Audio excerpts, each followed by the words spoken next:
Stefan Bussetti.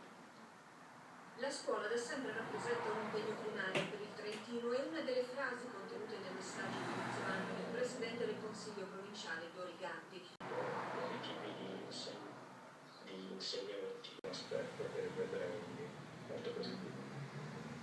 Protesta sindacale stamani della Fulcams CGL davanti alla sede della Federazione Trentino ed il reinterrone il posto di lavoro di 5 magazzinieri del site del Consorzio delle Copertine